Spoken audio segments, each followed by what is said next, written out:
दफ्तर पहुंचे? वो हम लोग 27 तारीख को गए सिरगिट्टी थाना। मेरी बेटी है और इनकी बेटी, दोनों के साथ 17 साल के लड़के ने रेप किया। ना जाने कितने दिन से कर रहा था, चॉकलेट दे दे के फैला फुसला के। उनको नहीं पता था ये क्या चल रहा है, उनको लगा वो एक खेल है। ठीक है, उन लोग खेल की तरह उसको मतलब बुलाता था। उन लोग के साथ बहुत गंदा गंदा हरकत किया है, उनको मारता था, पीटता था। फिर हम लोग मेरी मम्मी आई, मेरी मम्मी ने देखा कि दोनों लड़की के कपड़ा उतरे हैं। तो रूम मतलब खाली घर है हमारे घर के बगल में, वहां गई और मम्मी ऐसी खाना खाने के लिए बुलाने गई कि बच्चे कहाँ है देखूंगी। बचपन से बच्चे खेल रहे इधर उधर, तो देखी मम्मी ने अचानक से खिड़की से, तो दोनों बच्चों को देखी कि वहां पे दोनों बच्चियां है वहां पे। तो दोनों बच्चियों के कपड़े उतरे थे, ठीक है। प्लस वो लड़का उनके ऊपर चढ़ा था, एक लड़की के ऊपर, एक लड़की के कपड़े उतारा था, ठीक है। उसके बाद वो लड़का खिड़की से भाग गया। हम लोग मतलब रिपोर्ट किए, हम लोग डग्गा बुलाए। डग्गा वहां पे खड़ा रहा, उठा के नहीं।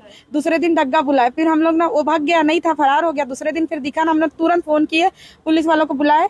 डग्गा आया, ठीक है। डग्गा आने के बाद डग्गा वहां कम से कम 15-20 मिनट खड़ा रहा।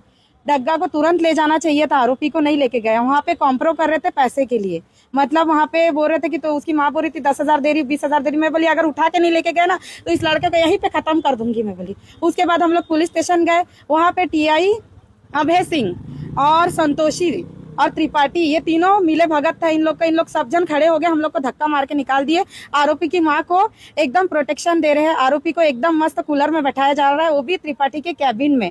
और 3-3 बार वो जा रही है मिलने अभय सिंह से, ठीक है। और उसको तो मैं बोलती हूँ ये चूड़ियां गिफ्ट में दे रही हूँ मैं अभय सिंह को, टीआई को ना, उसको ये चूड़ियां देना ही चाहिए, क्योंकि ये चूड़ियां पहनने की काबिल है। जब तू थाना नहीं चला सकता ना तो ये चूड़ियां पहन ले। जब इतनी छोटी छोटी बच्चियों के साथ रेप हो रहा है, उनको तो धूप में बाहर बैठा रहा है, और आरोपी को तू मस्त कूलर की हवा दे रहा है, 3-3 बार खाना दे रहा है, तो तू किसी काम का नहीं है। अगर मेरी बच्ची को इंसाफ नहीं मिलता है तो मैं सही बता रही हूँ, मैं जाके वो थाना जला दूंगी। एसपी सर मेरे को एसपी सर बोले हैं क्या, एसपी सर के पास हम लोग आज आए। मैं तो बोल, कौन है आरोपी? घटना कब की है? आरोपी है मयंक केवट और उसकी मम्मी का नाम है सरोज केवट। ठीक, गिरफ्तार कर लिया गया पुलिस? उसको गिरफ्तार कर दिया गया, लेकिन उसको पागल बाल सुधार गृह में उसको पागल घोषित कर रहे हैं, और मेडिकल पूरा नील कर दिया गया है ना।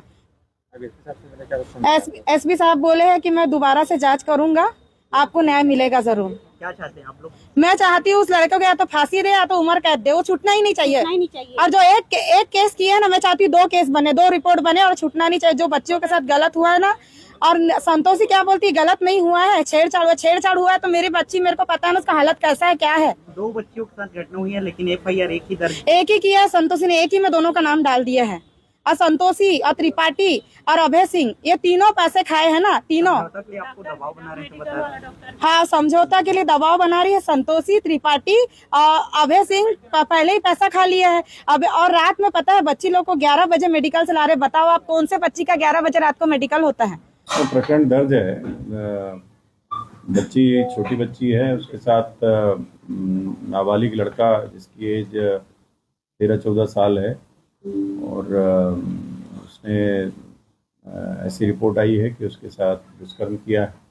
इसमें FIR दर्ज हुई है और उसमें लड़के को अरेस्ट किया गया है, और जो भी, चूँकि वो किशोर अपराधी है तो उसके अनुसार में कार्रवाई की जाए। सर, अभी उसके अभिभावक भी आपके पास पहुंचे, क्या कुछ शिकायत या फिर क्या कुछ बातें उन्होंने कही? उसमें उनका ये था कि उस लड़के को थाने के जो भी जहाँ पे रखते हैं किशोर आरोपी को, तो उसके साथ बहुत अच्छा बर्ताव किया जा रहा है और हम लोगों के साथ दुर्व्यवहार किया गया। तो इस संबंध में मैंने माइक 2 को कहा है, एडिशनल एसपी को, कि इसमें जांच कर लें। उनकी असंतुष्टि जो विवेचना अधिकारी है उसके भी बर्ताव से है, तो इन सभी बिंदुओं पर उसकी जांच करके उसमें आवश्यक कार्रवाई